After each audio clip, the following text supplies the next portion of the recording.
Ya saben que cada martes abrimos una ventana enorme a conocer, a seguir descubriendo el patrimonio cultural y artístico de nuestra comunidad, que es muy rico y muy variado. Estamos encantados de recibir una semana más a Diego Marraco de Rioja Nostra. Hola, Diego. Hola, buenas tardes. ¿Qué tal con esta Muy sección bien. que desde luego está siendo todo un éxito porque la gente está encantada? Nos alegramos un montón.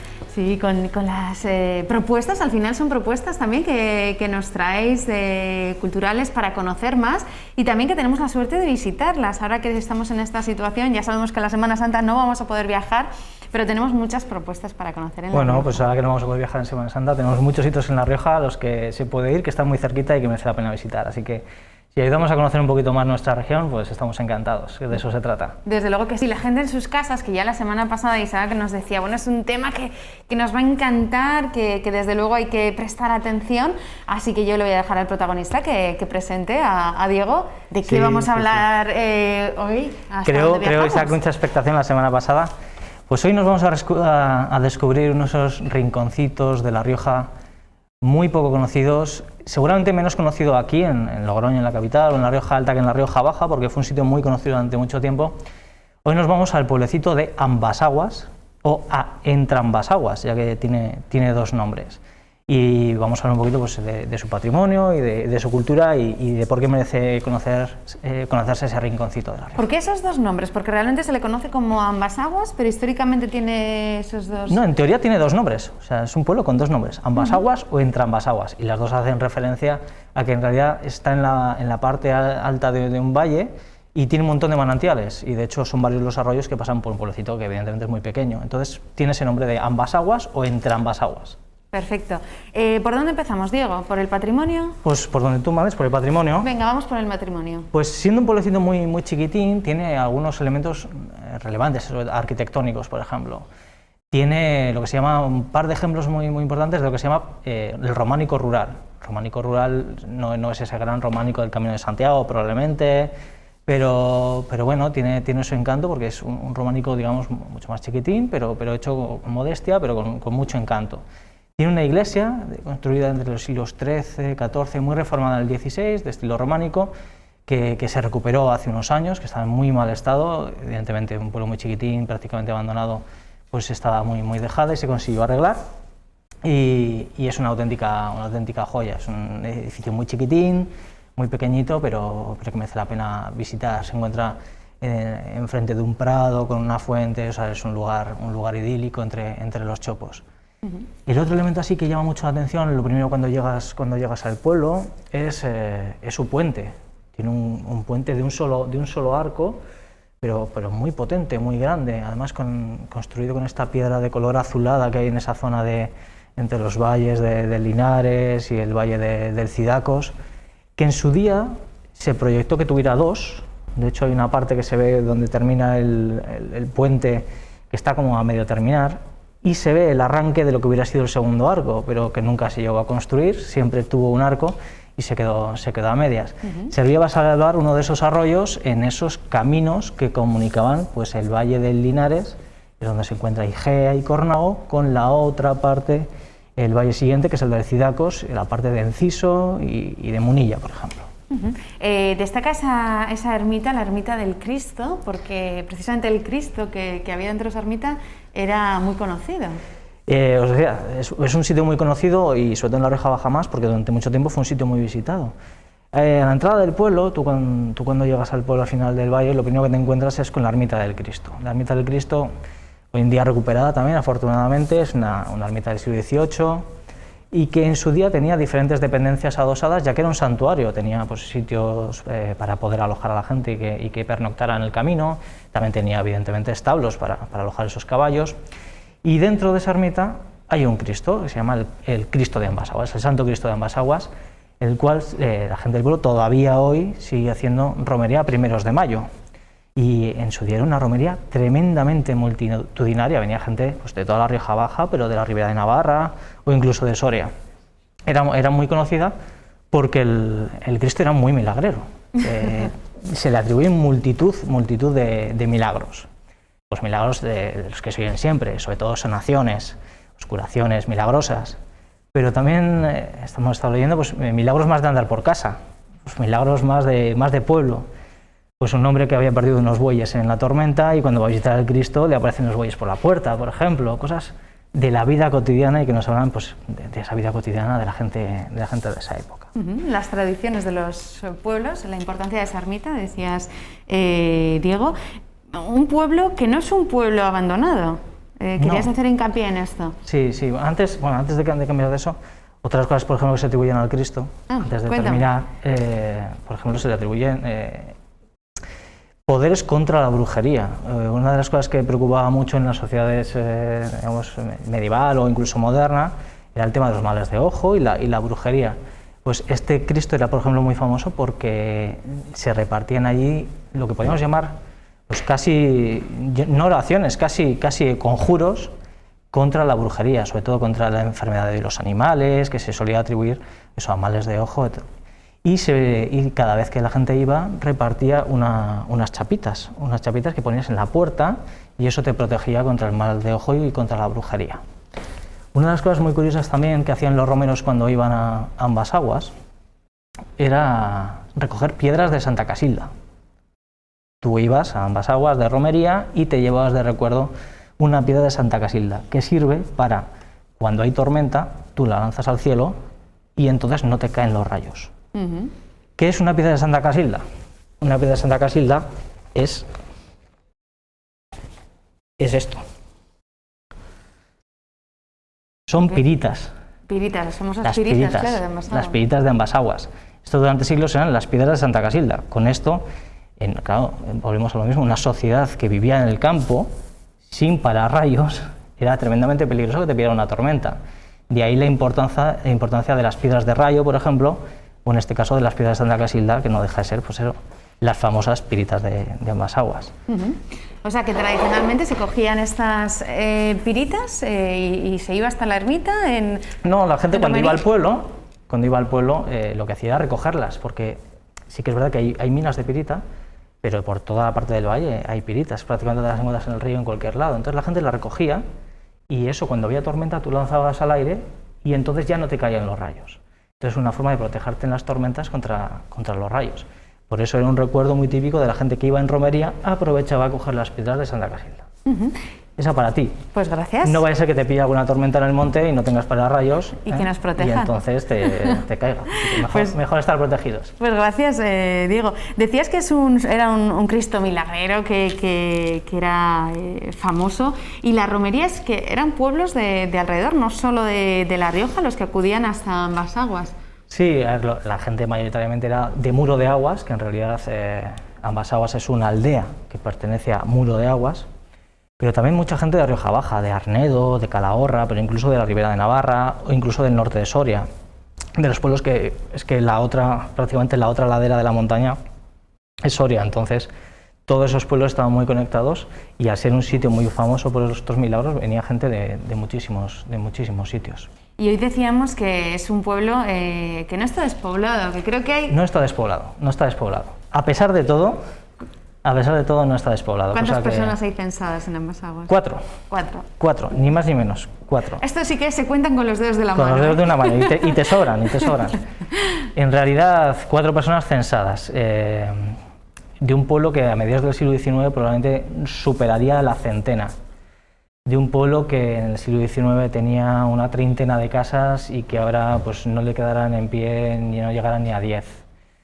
Y digo, quedan 4 y me parece casi otro milagro del Cristo, porque cuando a veces hablamos de ciudadanos de primera y de segunda, lo hablamos muy a la ligera, pero es en estos momentos o en estas ocasiones cuando se pone en relevancia que hay ciudadanos de primera y de segunda, ciudadanos que tienen servicios y ciudadanos que no.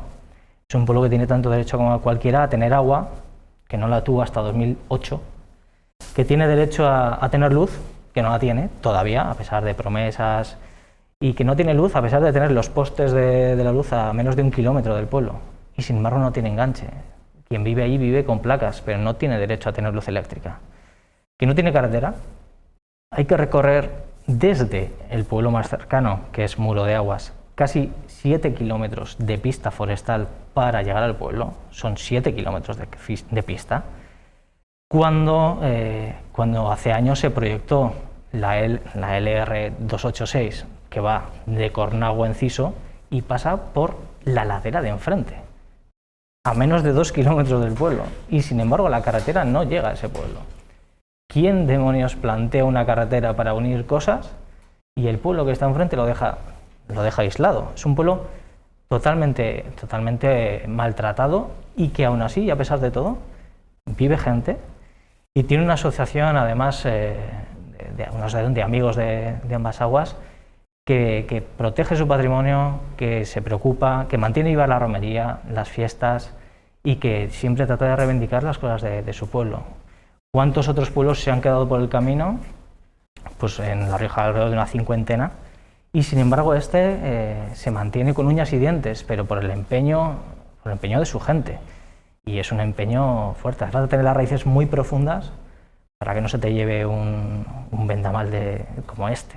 Me parece encomiable, me parece un esfuerzo encomiable en tratar de mantener tu pueblo. Pues muy interesante lo que estabas contando, Diego, el tesón de esas 4 personas que siguen fieles a seguir viviendo en ambas aguas, a pesar de, pues como decía Diego, de que el agua llegara muy tarde y de que la luz todavía no ha llegado. Creo que están con placas solares. No tienen luz.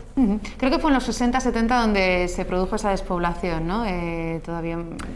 Como sucede en La Rioja, en La Rioja en toda España. En los años 60 fue en el pistoletazo de salida de la migración campo-ciudad y de que todos estos pueblos se quedaran vacíos.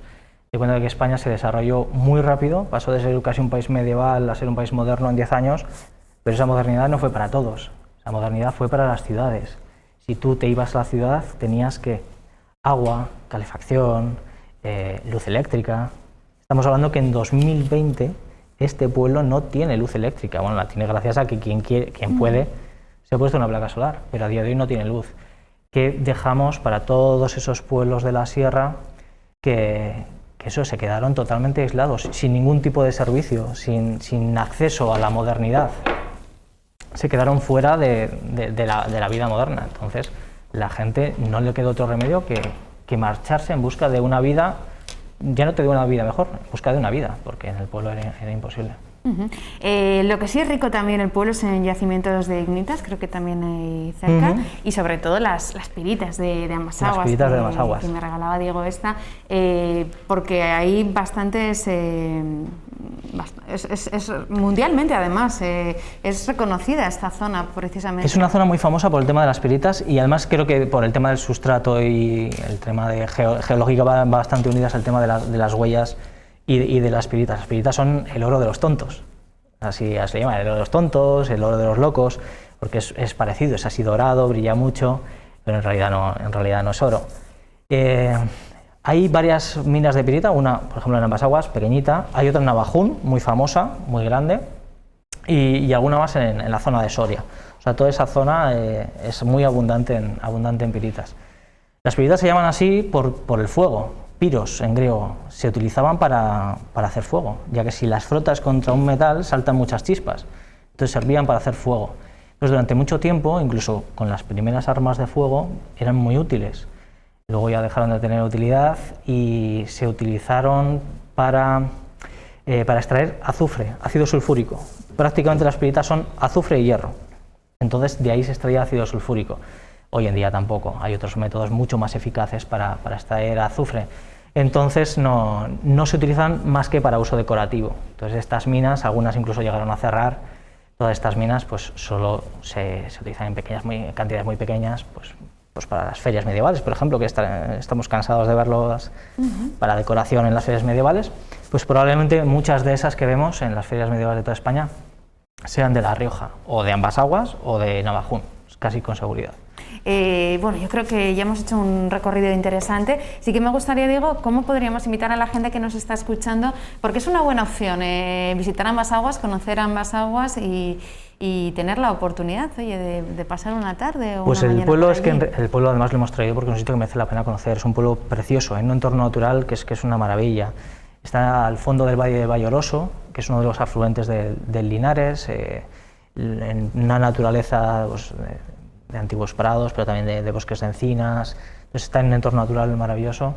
El pueblo es una cucada, con su puente medieval, con la iglesia, con el lavadero, que además consiguieron rehabilitar hace unos años. Tiene un lavadero original al lado del río, donde antiguamente las mujeres iban a lavar la ropa.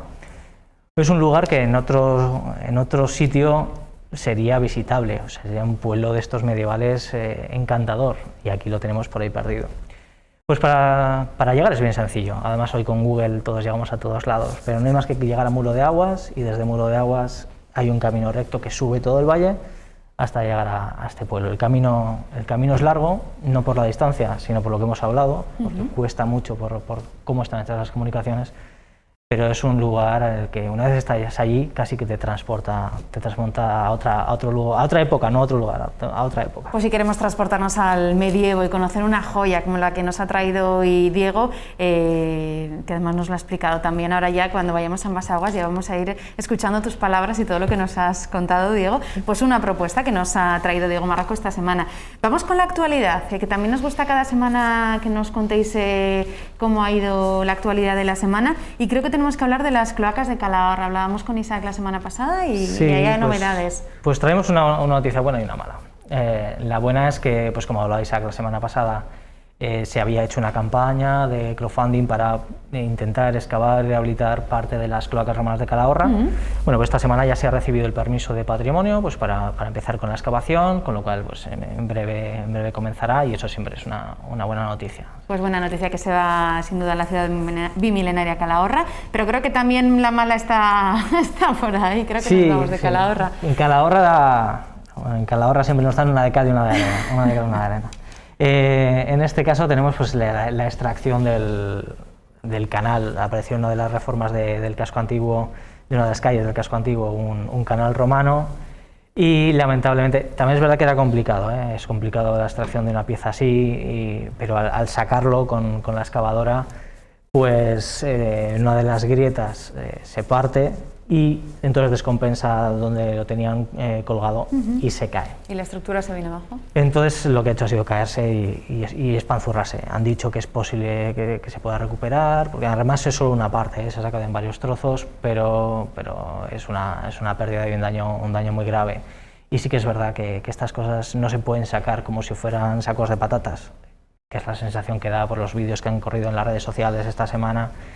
Hay que sacarlas con un poquito de cuidado, hay que sacarlas, mira, lo estamos viendo ahí. Hay que sacarlo con un poquito de cuidado y con un poquito... que no estamos hablando de cualquier cosa, son cosas muy delicadas y hay que tener muy amarradas y muy aseguradas, y no se pueden tratar así, y sobre todo por lo que hablábamos estos días, es que una vez perdemos algo de esto ya no hay más, o sea, no es un saco de patatas que vas a por más, es que si se rompe no hay otro, entonces... es una pérdida irreparable. Cada fallo, cada cosa que se hace mal es una pérdida irreparable.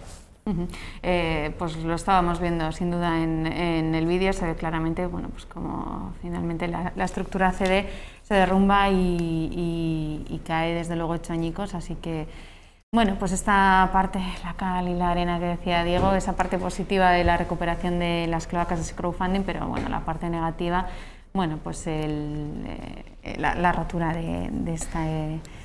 del canal. También hemos tenido noticia, por ejemplo, de última hora, que es que hemos sabido que el Ayuntamiento de Villamediana, después de mucho tiempo, ha comprado uno de los palacios el palacio más importante seguro que hay en el pueblo, que es el Palacio de los Monjes, y todavía no tenemos muy claro qué es lo que se va a hacer con él, ni el proyecto de restauración, entonces, bueno, a priori es una buena noticia que la Administración compre patrimonio para uso público, y lo que estamos pendientes es de saber qué tipo de proyecto de restauración hace, que normalmente suele estar ahí el kit de la cuestión, que muchas veces tú lo compras, pero luego de la pieza original acaba por no quedar nada, así que estaremos vigilantes a ver cómo lo hacen de bien. De momento el primer paso es positivo, pero hay que estar al Pues estaremos vigilantes, como dice Diego, y lo contaremos aquí, se lo contaremos a todos ustedes de la mano de Rioja Nostra. Te invito, Diego, a que veas también otro reportaje junto a nosotros, del que es hoy el Parlamento de La Rioja. Encantado. Hemos estado allí, nuestro compañero Bruno Calleja, y nos ha contado, si quieren saber lo que hoy es el Parlamento de La Rioja, ese edificio con tanta historia, no se pierdan este reportaje, vean. Tal y como os avanzamos en el reportaje de la historia de la Biblioteca de La Rioja, hoy nos encontramos en el Parlamento, uno de los edificios más grandes del Logroño de Intramuros. Fue edificado en el siglo XVI para acoger la iglesia y el claustro del convento de la Merced. Este uso se mantuvo durante varios siglos. Fue desamortizado en el siglo XIX para convertirse en hospital militar. Posteriormente volvió a manos religiosas hasta que a finales del siglo XIX fue entregado al gobierno para construir la tabacalera, industria que permaneció en el edificio hasta 1978. Posteriormente fue reconvertido como parlamento, biblioteca y sala de exposiciones.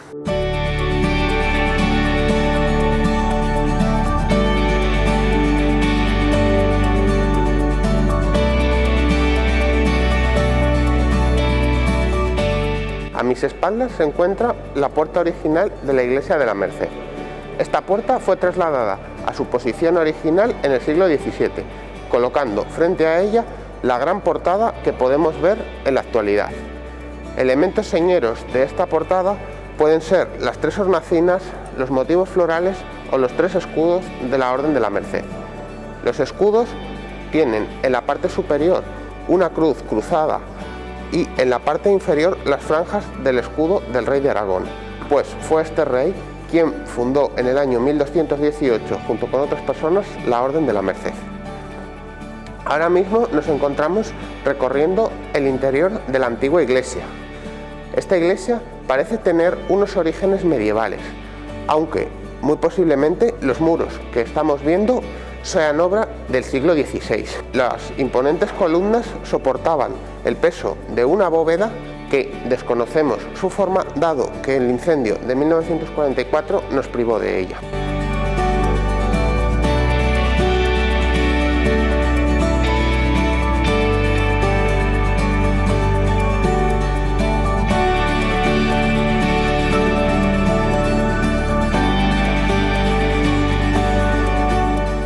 Nos encontramos en el claustro del convento de la Merced, uno de los lugares más importantes de todo el edificio.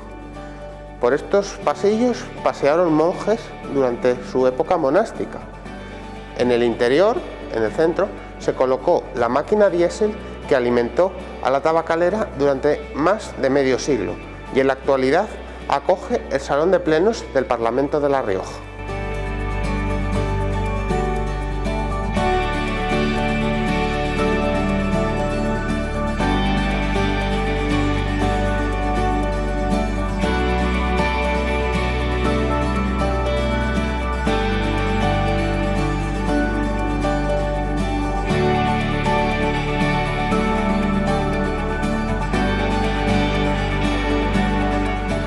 Nos encontramos en el piso más alto del Parlamento de La Rioja. Sin embargo, esta altura no sería la original, dado que en 1944 un incendio arrasó las cubiertas de la tabacalera, causando el mayor daño, el derrumbe de las bóvedas originales de la iglesia de la Merced. Desde este punto, además de unas bonitas vistas de la ciudad de Logroño, podemos apreciar la historia arquitectónica de este icónico edificio logroñés, dado que podemos ver los restos de la iglesia del siglo XVI combinados con los tejados y las cimentaciones de las obras del siglo XX.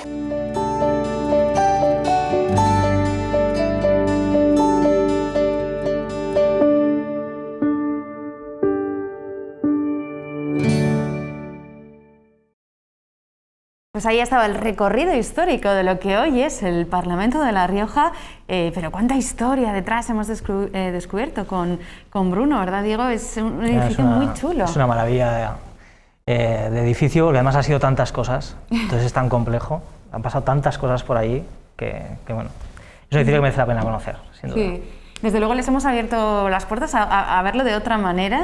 Al final desde la televisión eso permite también el conocer este edificio para quienes no lo hayan conocido, más allá de esos plenos del Parlamento que vemos cada semana a los políticos ahí, bueno, pues poder ver desde esas vistas que veíamos al final. Yo no sabía que había habido ese incendio tan importante en la tabacalera y que había destruido, y que por eso hoy en día no tenemos las bóvedas de la iglesia, que es una cosa que llama mucho la atención, esa parte así moderna encima, pero todo tiene su porqué, y Bruno nos lo cuenta muy bien además. Desde luego que sí, esas explicaciones que los expertos nos traen, curiosidades que tenemos ahí rondando, y que es un gusto que nos las cuenten así de bien. Oye, Diego, la semana que viene os espero con más temas para seguir descubriendo el patrimonio de La Rioja. La semana que viene más, supongo que vendrá Isaac a contar, y bueno, yo no voy a crear tanta expectación como él, os voy a contar el tema, y seguramente hablaremos de los scriptoria medievales, que es bueno, uno de esos puntos clave de la cultura medieval, que es donde se escribían pues todos estos códices, y en La Rioja además teníamos muchos, así que hablaremos de ello. Muy bien, pues ya puedes salir al campo sin peligro de tormentas, ya estás protegida, ya puedes irte de excursión. Muy bien, pues Diego Barranco de Riosa Nostra, muchísimas gracias. Muchas gracias a vosotros, como siempre. Nos veremos también en ambas aguas, ¿eh? Hay que ir. Sitio para visitar. Gracias. Hacemos una pequeña pausa, ni se muevan, que a la vuelta abrimos ahora una ventana a la cultura. Hasta ahora mismo.